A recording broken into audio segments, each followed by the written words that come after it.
Hallelujah. Good evening, everyone. This is Bishop Mel. We are now in a portion where we can share with you once more tonight the Holy Word of God. The title of the message tonight is Love God and Others. Love God and Others. Our text tonight came from the book of Luke, chapter 10, verse 27. Let me just open up in prayer. Father, in the name of Jesus, thank you once more that you gathered your people, oh God, your servant, your children on this prayer line live tonight, God. Thank you, Lord, that we are in one spirit, glorifying you, praising you, God, worshiping you tonight, God. We give you praise, we give you glory, oh God. Father, we thank you, oh God, for this prayer line live, God. Lord, oh God, this prayer line is a good ground that people hear your word and understand it, and that the word bears fruit in their lives, God. So thank you, Father, for filling us, your people, with the knowledge of your will, O God, in all wisdom, spiritual understanding of your word, O God. We thank you, Father, O God, for in the book of Ezekiel, chapter 22, verse 30, it says, "And I sought for a man among them that should make up the heads and stand in the gap before me for the land, that I should not destroy it, but I found none."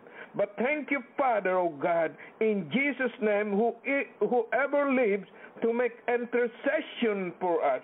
You have poured forth your spirit of grace and supplication upon each and every one of us here on this prayer line to stand in the gap for your people who are in need, God. So, Lord, tonight we just want to give you all the glory, all the praises, all the honor, oh God, for giving us the opportunity and the privilege to come together before your throne of grace, power, and healing.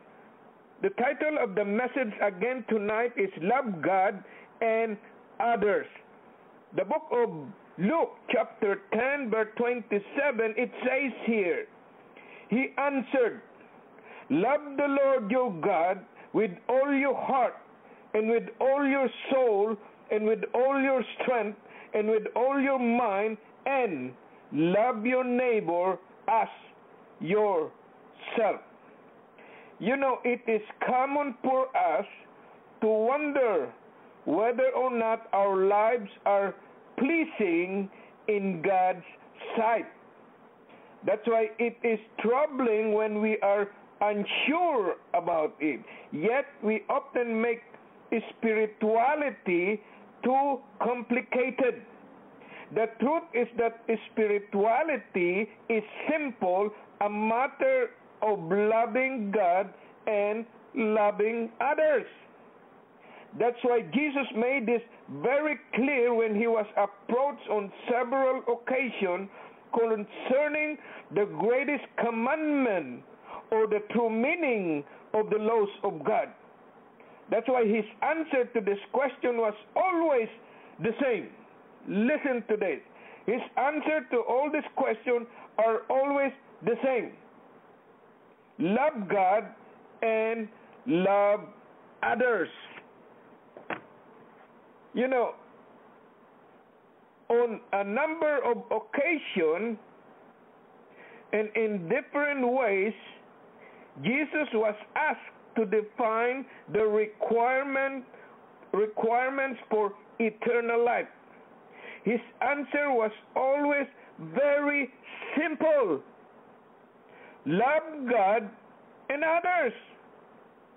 That's simple, but people complicate it.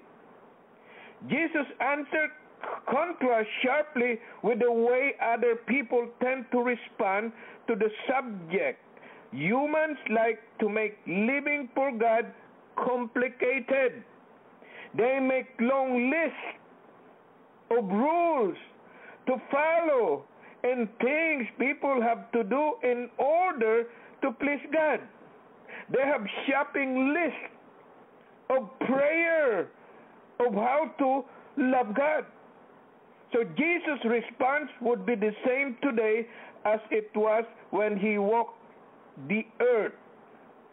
Love God totally and love others with compassion. This is his theme. This is the way he answered the greatest commandment.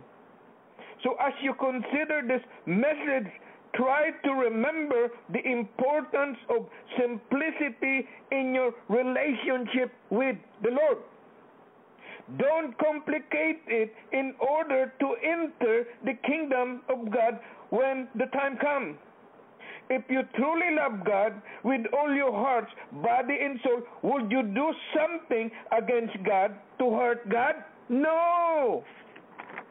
Go to the book of Deuteronomy chapter 6 verse 4 and 5.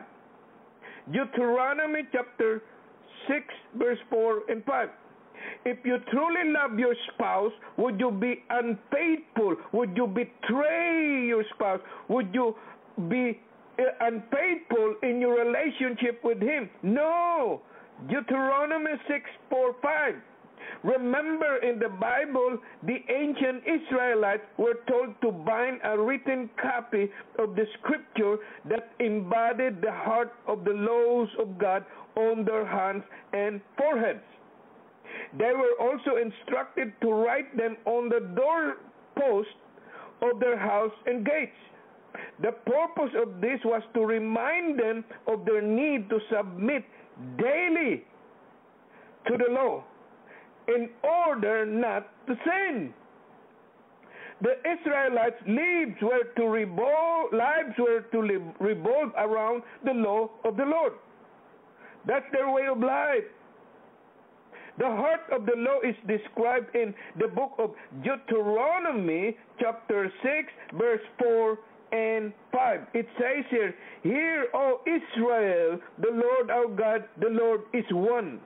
Love the Lord your God with all your heart and with all your soul and with all your strength." So here the Israelites were to daily acknowledge that there was one God and he was to be loved with their entire being. The Lord God was to be the focus of all their devotion. That's why religious Jews recite this heart of the law twice every day. In the morning, they bind phylacteries. I don't know if I pronounce this. Phylacteries, little black boxes which contain a portion of the law around their left arms and foreheads. So in doing so, they seek to remember to honor and obey God by keeping the law. So while Jesus was in Jerusalem, his enemy sought to trap him by asking a number of challenging questions. You can find that in the book of Matthew 22, verse 15 to 40. Just open your Bible for the sake of time. One of the questions was, listen to this, which is the great commandment in the law? So here, Jesus answered by referring back to the heart of law concerning loving God. He declared that we fulfill the law by loving God with our entire being and by loving others. Okay? So rather than focusing on long lists of do's and don'ts, we should devote all our energy to loving Christ wholeheartedly. That's simple. It can be easy to follow religious law without truly loving God, but it is impossible to truly love the Lord and not please Him. That's why a sincere love for God will produce what? Spiritual fruit in our lives. Love for God is to influence every aspect, every area of our lives. Go to the book of Leviticus chapter 19, verse 15 to 18. Leviticus chapter 19, verse 15 to 18, and the book of Matthew 22, 39 and 40. Matthew 22, verse 39 and 40. Here in Leviticus chapter 19, it explores a variety of commandments for how the Israelites were to treat fellow Israelites. The praise here, which says, I am the Lord your God, is repeated throughout the chapter as a reminder that this was God's direction for living. So the chapter here in Leviticus refers to several of the Ten Commandments. In addition to these specific laws, there are commands that deal with how God's people were to relate. Where? To the poor, to the stranger, to the deaf, to the blind. Even it says here in the book of 15, do not pervert justice. Do not show partiality to the poor or favoritism to the great, but judge your neighbor fairly. Do not go about spreading slander among your people. Do not do anything that endanger your neighbor's life. I am the Lord. Do not hate your brother in your heart. Rebuke your neighbor frankly, so you will not share in his guilt. This is the law that was given to them in verses 15 to 18 of the book of Leviticus. It's relating to the poor, to the stranger. So at the conclusion of the list is the command to what? To love your neighbor as yourself. Verse 18. Do not seek revenge or bear grudge against one of your people, but love your neighbor as yourself. I am the Lord. That's what it says here.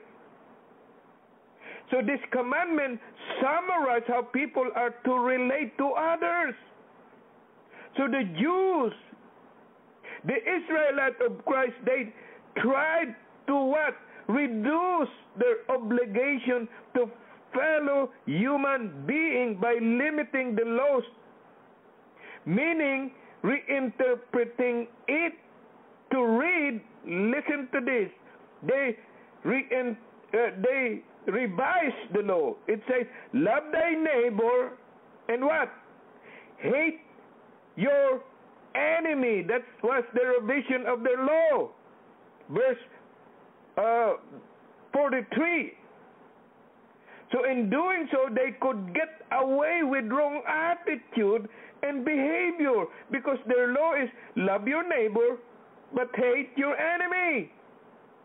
So Jesus challenged that interpretation or revision of the law, saying they were to love their enemy. The Lord changed the law. They said, love your enemy and pray for those who persecute you. Can you imagine that? Would you love your enemy and pray for those who persecute you? But that's the law that the Lord revision, because their law during that time is hate your enemy. So just as God caused the sun to shine and the rain to fall on both the godly and the ungodly, so people are not to choose. You are not to choose between those that you will show love and to those that you won't show love. Sometimes we are people like this. We don't show love to those we don't like.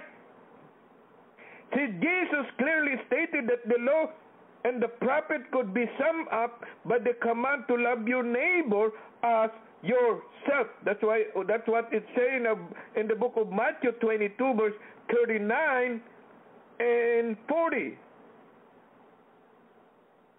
And the second is like it, love your neighbor as yourself. All the law and the prophets hang on this two.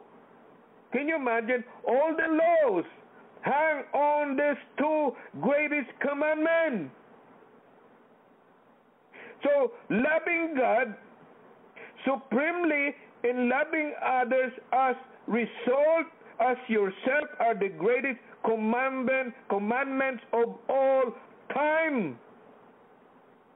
There's no more do's and don'ts. It's just two greatest commandments of all time instituted by our Lord Jesus Christ. We must remember that God does not love us because we deserve it. No, you don't deserve it. You don't deserve it. He loved us in spite of our sin. He gave His life for us. We are to love others as the Lord has loved us. If you want to go to the book of Luke, chapter 10, verse 25 to 37, open your Bible. Luke, chapter 10, verses 25 to 37. On another occasion, listen to this. Jesus was asked to define the meaning of the term neighbor. So Jesus responded by telling the parable of the Good Samaritan, which identified the true neighbor as the Samaritan who helped the person in need. You can find that verses 25 to 37. So Jesus had been approached by an expert in the law of Moses who asked the question, listen to this, what shall I do to inherit eternal life? Okay, that's verse 25 of Luke 10. Instead of answering, Jesus asked him what he understood to be the answer to his question based on what is written in the law. So the lawyer answered very well here, interpreting the law's basic meaning as loving the Lord with his whole being and his neighbor as himself. So Jesus said if he did that, he would live. That's verse 28. So the lawyer asked Jesus to define the term neighbors now on verse 29. It says it, but he wanted to justify himself, so he asked Jesus, and who is my neighbor? Is your neighbor the one who is behind or beside your house or beside your apartment? Are they your neighbor? So here in verse 29 state that he asked this hoping to justify himself, but rather than simply defining exactly what neighbor meant. So Jesus chose to give him an example by telling a parable. So the parable of the Good Samaritan introduced three characters or three people. Listen to this. He introduced three people. In verse 30, a man was going down from Jerusalem to Jericho when he fell into the hands of robbers. They stripped him of his clothes, beat him up, and went away, leaving him half dead. Verse 31 of Luke 10. A priest, listen to this, a priest, a holy man, happened to be going down the same road, and when he saw the man, he passed by on the other side. Verse 32. And then a Levite, a holy child of Israel, when he came to the place and saw him, what happened? He passed by on the other side. Verse 33, but a Samaritan, as he traveled, came where the man was, and when he saw him, He took pity on him. So now the question, what is really meant by the word neighbor? Verse 36, which of these three do you think was a neighbor to the man who fell into the hands of the robbers? Hallelujah.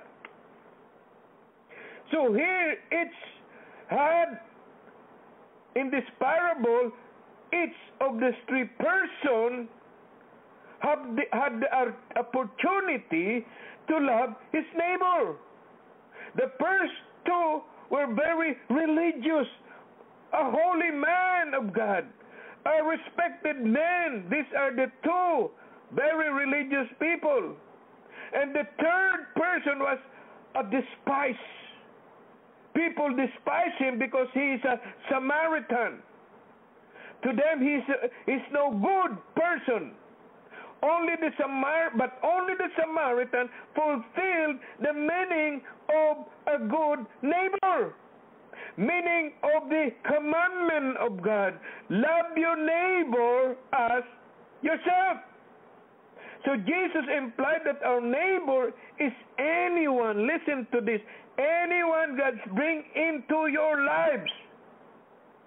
We must determine to love all people. This include, listen to this, this include the lovely and the unlovely, the kind and the unkind. So everyone is deserving of love and respect. So we should never we should never make a judgment about whom to love. We don't choose some of whom we are going to love. The world is full of needy people. For some we may feel immediate compassion. Others may cause us to react against them. So Jesus made it very clear tonight that we are not to discriminate between those who we think are worthy of our love and those we think are not worthy of our love. We must love others as God loves us. That's why we love Him, because He first loved us. He loved us first. In spite of our wickedness, in spite of iniquities, in spite of our sin, God loves us. Is there someone God has brought into your life that you need to love? Do you try to substitute doing religious things for obedience to God, basic commands? You are not alone. It is often easier to do these things than it is to follow the Lord's priority. God, love your God and love your neighbor as yourself. So tonight is about loving God and loving others. That's why the religious leaders of Jesus' day often focus on matter of little importance, but long list of do's and don'ts. But Jesus did not. He focused on those things that please His Heavenly Father. Jesus wanted us to know tonight with a certainty what it means to obey God's laws. That's why understanding what it means to please the Lord is so important for our spiritual growth. Living for God begins with loving God first, wholeheartedly, and loving others as ourselves. That's why when we do this, we are obeying Jesus' teaching. Love the Lord your God with all your heart. It didn't say half of your heart, but with all your heart, with all your being. No reservation. Are you allowing less important things to become your spiritual focus in this world? If so, tonight resolve to place God's priority first. Love God with all your heart, body, and soul. All your being, everything that you got, love God. Take the words of Jesus seriously by focusing on living for God in a relational way. Put all your energies, because He's the one who gives you all the strength and energy. So put your energies toward loving God and others.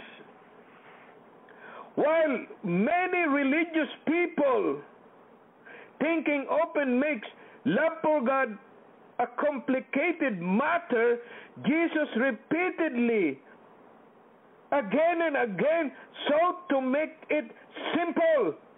He reduced the Old Testament teaching of the Mosaic law into simply loving God with all your heart, with all your soul, body, and strength, and loving others. So he declared that all the law and the prophets could be summed up by doing this. Two greatest law. He make it simple. So the Christian life is based on relationship. We must live in a right relationship with God and other people. This is the most greatest commandment of God. When we understand this and live accordingly, we will grow spiritually. Have you made the Christian life more complicated than it was meant to be? So tonight, determine to focus on the truths, emphasize in the greatest commandment of all. And as you do this, you can begin to experience the blessing of God in your life. You can come to a new sense of confidence that the Lord is pleased with the person you are. In Jesus' precious holy name. Let me just close up in prayer. Going back to Matthew 22:37 to 38, he said, "You shall love the Lord your God with all your heart, with all your soul, and with all your mind. This is the first and the greatest commandment." So, dear Heavenly Father, in Jesus' name, thank you, O God, for the gift of love that led us to Jesus in the first place.